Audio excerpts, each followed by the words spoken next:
Hey Stitches, your girl Kris here. Welcome or welcome back to my channel on social. Thank you guys so much for joining me for part 2 of Stitch by Stitch featuring the Grainline Archer Button Up shirt.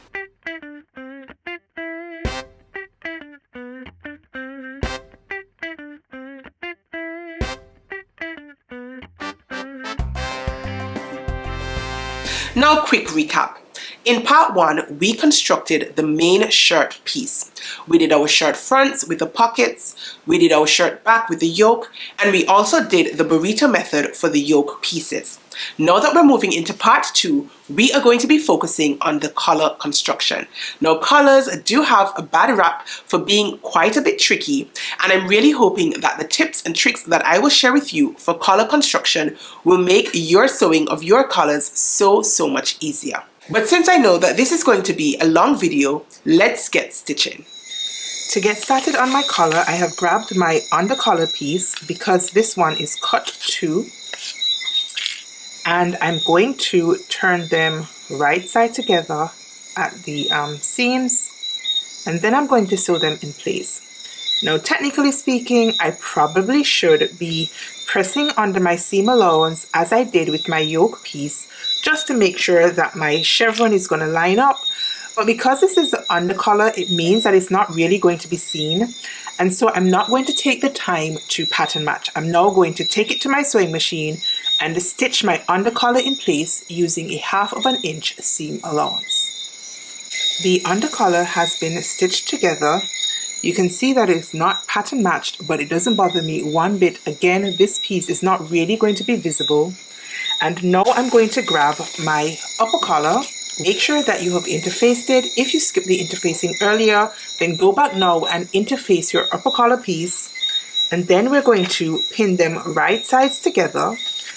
Then we'll sew up the short edge right here, down the top of the collar where the pointed parts are, and then back down on the short edge. We're going to leave the bottom edge free so that we can turn our collar right side out. So I'm going to pin it in place now, take it to my machine, and then stitch my collar right around the circumference, making sure to leave the bottom edge unstitched.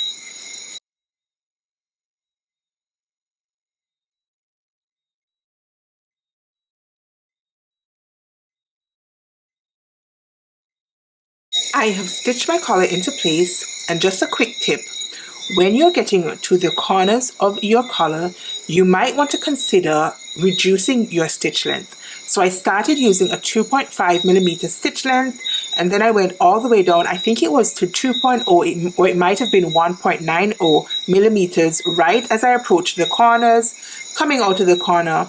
Then I increased my stitch length again to 2.5 and repeated the process as I was nearing the opposite corner. This is just going to help to reinforce the seam a little bit. And because we are going to grade our collar, I'm grabbing my pinking shears again, and I'm going to clip diagonally across the top of my collars, close to, but taking care not to go through my stitching. And I'm going to repeat the process on the opposite side. Once I have my corners clipped, I'm now going to grade down my seams. Now when I turn my collar the right side out, my seam allowance is going to be pressed towards the undercollar. So I'm going to trim down the seam allowances on the inside. So I'm going to trim the undercollar shorter than I'm going to trim the upper collar. Again, make sure that you're rolling the upper collar out of the way as you're trimming. You do not want to risk cutting into your upper collar at all. So just take your time and grade down your seams. You're going to also grade down your seams on the short edges of your collar. Like so. And then the upper one is going to be a little bit longer. But as you get closer to the corner, you're actually going to clip fairly close to your seam allowances for both the upper and under collar. I have finished grading down the seams of my collar. Now before I actually turn my collar, I'm going to open my collar like so, and I'm actually going to press my seam allowances towards my under collar, both from the wrong side of my collar and then again from the right side of my collar. This is just going to make it a lot easier and a lot neater when I go to turn my collar right side out. Now, because your collar is not under stitch, which would have attached your seam allowance to your under collar and making it easier to roll into place, pressing with your iron just helps to flatten your seam a little bit and makes the turning process a lot easier. So I'm going to take this to my ironing board first, press my seam allowances towards my under collar, and then I'll turn my collar right side out. I have pressed my seam allowance towards my under collar, and you can just see how nice and flat it looks. And I did the same thing on the short edges. Now, you're not going to be able to get all the way up into the tip of your collar with your iron, but you want to try to get as close there too as possible. The next thing I'm going to do is I'm going to finger press my seam allowances towards my under collar like so, both on the short edge and on the long edge. And then I'm going to pinch it and flip my collar right side out. Then I'm going to use just an orange stick that I have on hand and push out the tip of my collar. I have found that this helps me to get a neater point at my collar, just like so. Once I turn up my other side, then I'm going to take it to the ironing board again, and then I'm just going to press my under collar to the inside so that it is rolled a little bit to the inside, just like so, so that you have a nice crisp edge on your upper collar. So I'm going to repeat the turning process to the outside. I probably could poke out my collar tip just a little bit more, but you want to be careful not to stretch out your collar tip in the same way that I stretched out my pocket. And you also want to make sure, especially if you're using very lightweight fabric, not to pierce a hole in the tip of your collar. Can I tell you guys that I'm really happy with how my collar looks? So this is my outer collar or upper collar, and then this is my under collar, and you can see that the upper collar has been rolled just slightly towards the under collar. The next step, I'm going to pin the free edge in place. You should have a free edge like this, and I'll baste it into place along this free edge line, and then I'm going to top stitch around the short edge of my collar, down the long edge, and back up the short edge. Now for my top stitching, I like to increase my stitch length from a 2.5 millimeter up to a 3.0 millimeter, and I'm going to top stitch it a 1/4 inch away from the finished edge of my collar. Alright, so I've done my top stitching, and I really like how crisp and neat my collar looks. So for my next step, I'm going to grab my interfaced collar piece. Again, if you had skipped your interfacing before, make sure you go ahead and add your interfacing, and also make sure that you have your notches clipped into your collar stand. I'm going to line up my interfaced collar stand with the underside of my collar. I think I'm going to fold it in half just so I can find where my center point is. And line that up with my under collar. Then I'm going to pin it in place, and then I'm going to baste my under collar through my collar stand.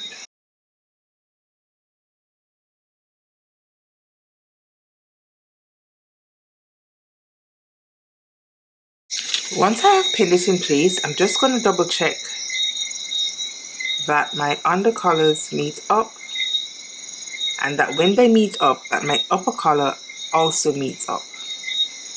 Now I feel like I can probably shift this over just a little bit more. I don't think I saw a notch for this bit. In some of the other patterns, you'll find a notch so that you can make sure that your collar is in the right place. But I didn't see a notch, I don't think. And I want to make sure that my collar is going to be even on both sides. So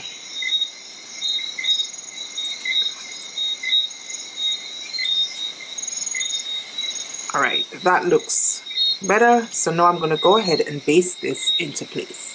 Alright, so I've basted my collar to my collar stand. So So grab your second collar piece and we're going to sandwich the collar between both collar stands. So I'm just going to pin it at my center markings.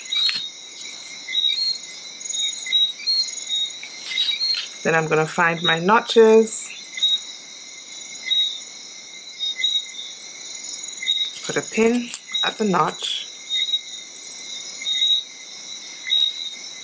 I want to put a pin at the edge of my collar and then a pin at the corners.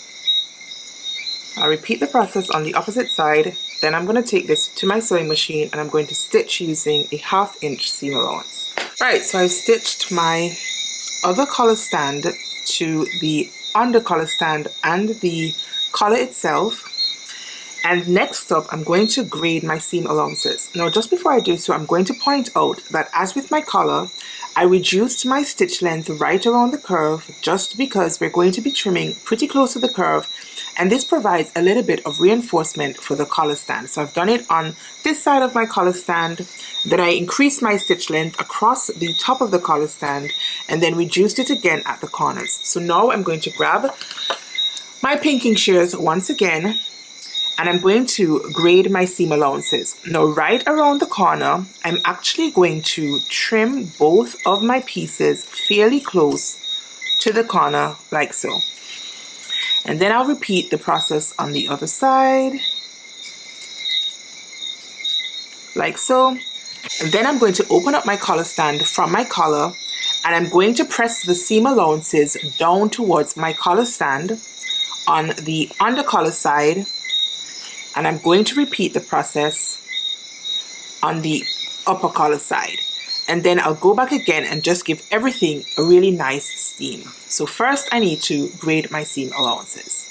Our collar stand has now been pressed into place both at the under collar and at the upper collar. It's nice and flat. My edges are nice and round. So now we can go about attaching our collar to our main shirt pieces. We have our collar piece ready, and it's time to grab our shirt front piece.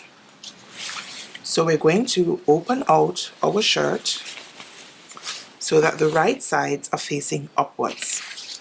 We're going to grab our collar piece with my shirt right side facing up and the underside of my collar right side facing the shirt. I'm going to go ahead and pin the under collar stand to my shirt. So I've just lined up my center back right here.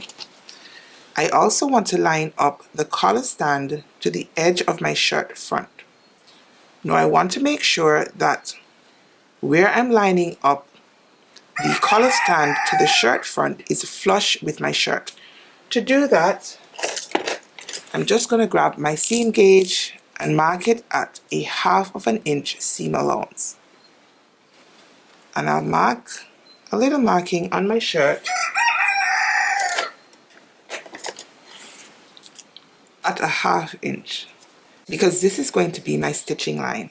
When I grab my yoke collar stand, I'm also going to place a marking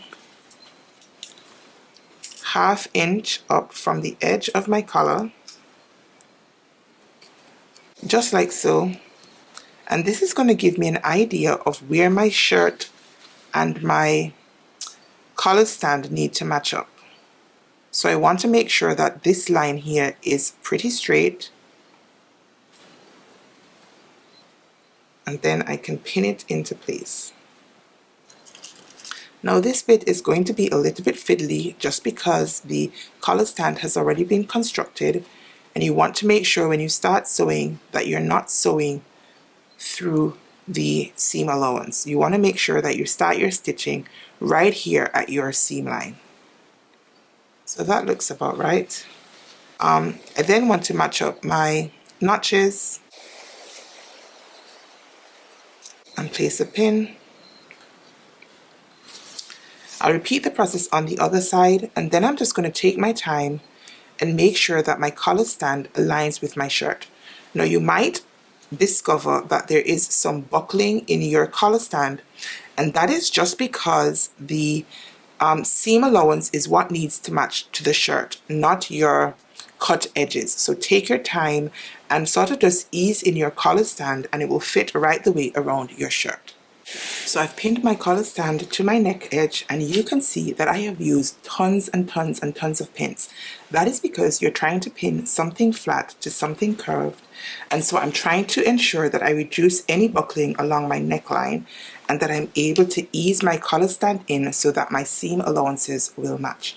Now I'm going to take this to the machine and stitch it into place using a 1/2 inch seam allowance. What I think I'm actually going to do though is I think that I'm going to turn the collar stand towards my feed dogs and stitch along the neck edge. This is because the feed dogs will help to ease in any of the additional fabric on the collar stand. Now obviously when I get to the points, I'm going to have to stitch it from this way up because I need to be able to get right up into the stitch line here and on the opposite side, and I don't want to risk going over if I stitch it from the opposite side. So what I'm going to do is I'm going to start my stitching from this side of my shirt, just a little way in, maybe to about the collar, and then I'm going to flip my shirt the opposite way and stitch around the rest of the neckline from the shirt side, and then when I get to the other side, I'll flip the shirt back around and then start stitching from the outside again and working my way in. I hope that's not confusing. You can of course just stitch it from this side of the collar stand, but I think that it's going to be a little bit easier if I do it in the way that I just described. So now I'm going to head to my machine and stitch using a 1/2 inch seam allowance. I forgot to mention, if you're using a very thick or bulky fabric, you might want to consider clipping into your neckline just a little bit, not going past your seam allowance, just to relax the curve of the neckline a little bit. Now I am not going to do that because I was able to ease my collar stand into my neckline, but the bulkier your fabric is, the more likely you might benefit from snipping into your neckline. Again, make sure that you do not pass the 1/2 inch seam allowance. So I'm going to take this to my machine. We have attached our collar stand to our bodice neckline edge, and I sewed it, as I said, with the shirt side facing this way until I got to right about here, and then I switched to sew it from the right side of the collar stand. And I repeated the same thing on the other side. It just meant that my machine was able to help me to ease in any additional fabric on my collar stand. Now that that is complete, we want to hold our collar stand and we're going to roll our collar itself out of the way so that we can pull back our collar stand like so,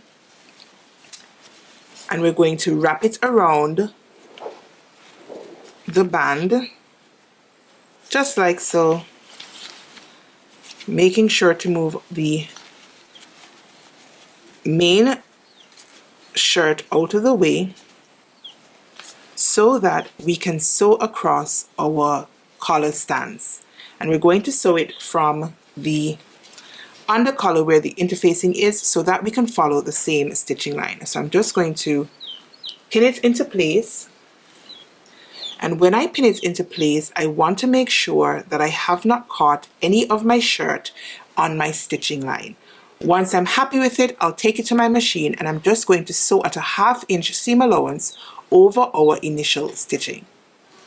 So you guys, I have gone ahead and sewn the collar stands together. I rolled up the inside of my shirt to make sure that it doesn't get caught in my stitching line. Now the next step is going to be to go and trim down your collar stand. But you want to make sure first that none of your shirt has gotten caught in your stitching line. Because if it has gotten caught and then you trim it, then obviously you're going to be snipping into your shirt, and that is not going to be fun for anybody. So you might want to pull it out and double check just to make sure that you have not caught anything that you don't want in your seam line right here. Now, I've already checked mine, and I did forget to mention that I stitched a little bit past where the instructions tell you to stitch. The instructions have you stop right here at the button placket, but I decided to stitch just a little bit further on past the button placket. That made it a little bit more difficult to pull my shirt out to double check that I had not caught anything in my stitching line, but it's going to make it easier once I'm attaching my collar to the inside of my shirt. So I'm just going to go ahead and trim down close to the edge of my collar stand like so, and then I want to go and grade the seam allowance on my interfaced collar stand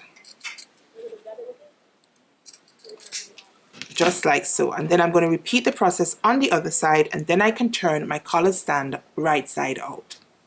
So I have graded my seams, and now I'm just going to pull out my collar and my shirt like so, so that I can see how my collar stand looks. And this is how it looks on the inside. You can see that I wasn't completely accurate in terms of sewing over my stitching line, so you can see just a little bit of the first stitching line. That is not going to bother me too much. It's on the inside of my collar. This is what it looks like on the outside, and I'm just going to draw for my orange stick again and just push out the shape of my collar stand. Then I'll take it to my ironing board and just give it a nice press.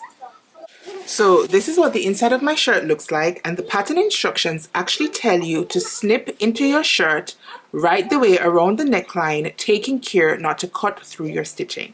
But I am not going to do that. I am actually going to go ahead and grade down some of my seam allowance.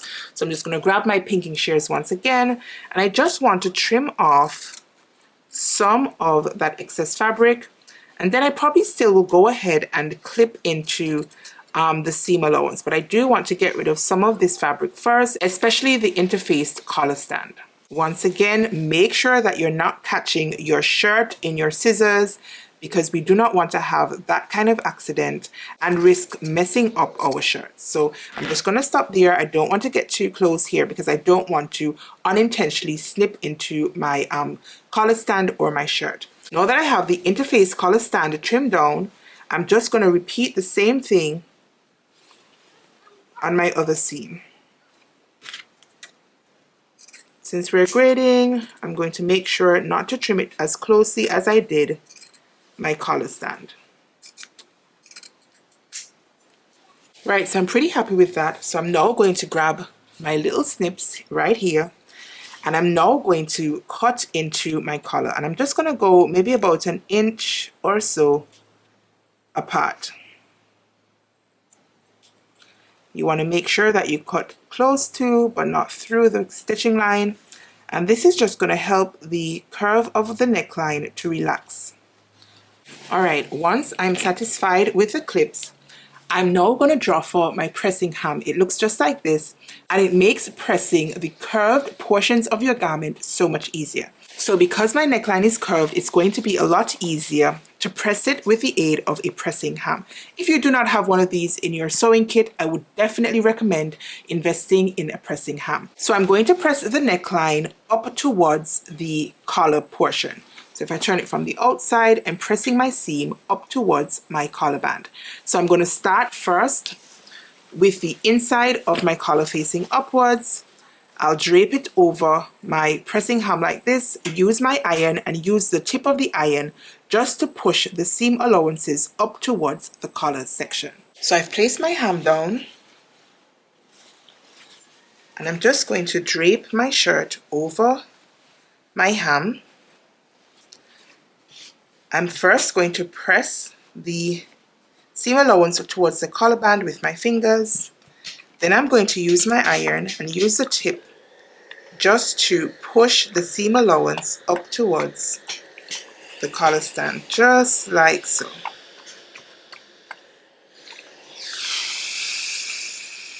Then I'm going to move the shirt, reposition it around the hem, do the same thing. And we're going to keep going right the way around the neck edge until we get to the opposite side. Once I have completed the process from the inside of the garment, I want to flip my shirt right side out. And I'm just going to do the same thing.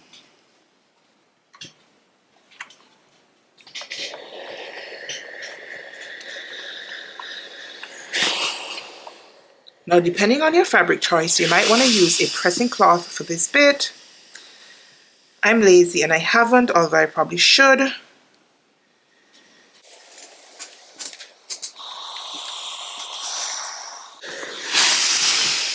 Alright, so I'm done. I have pressed all of my seam allowance up towards my collar stand. And this is what we're working with now.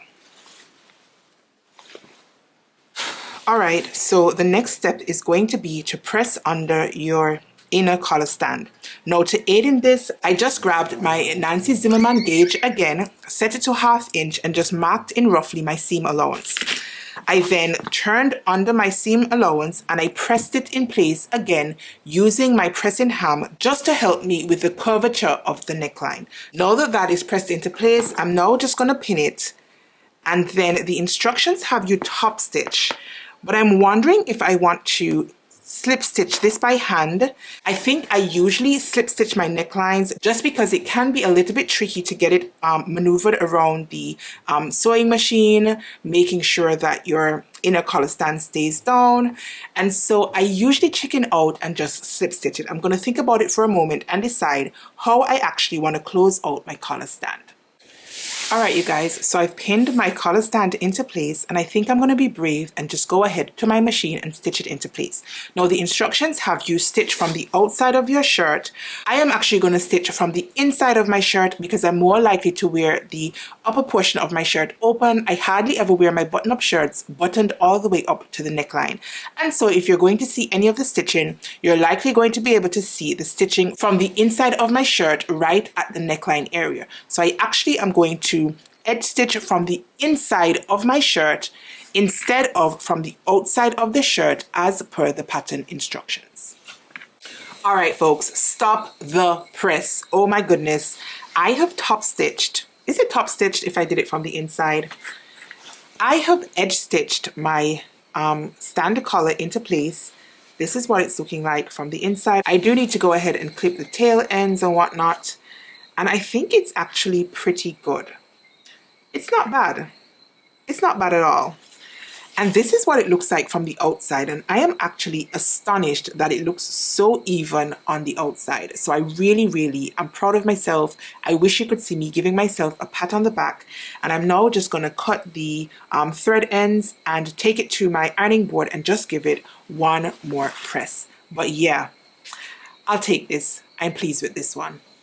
So I've gone ahead and pressed my collar, and I'm actually going to put my shirt to the side for now and start working on my sleeve pieces. So that being said, I'm going to drape my shirt around my dress form, taking care to bend back my collar just so that it can conform to the shape of the neckline, so that by the time I'm ready to wear it, it would have relaxed a little bit and it will sort of hold a curved shape. So if you have a dress form, now will be a great time for you to go ahead and put your shirt on your dress form. Alright you guys, there you had it, part 2 of Stitch by Stitch featuring the Grainline Archer Button Up shirt. Now I'm really hoping you guys that you have picked up some tips and tricks for constructing your collars. If you enjoyed this video, be sure to go ahead and give me a thumbs up.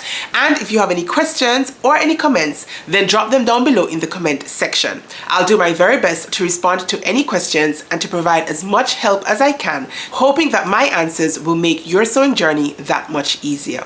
Now, if you have gotten this far in the video and you're not yet a subscriber, then please consider hitting the subscribe button and turning your notification bell on your way out. Now I'll be back quite soon to share with you part 3, but until then, stay calm, stay cool, stay safe, and keep stitching. Peace.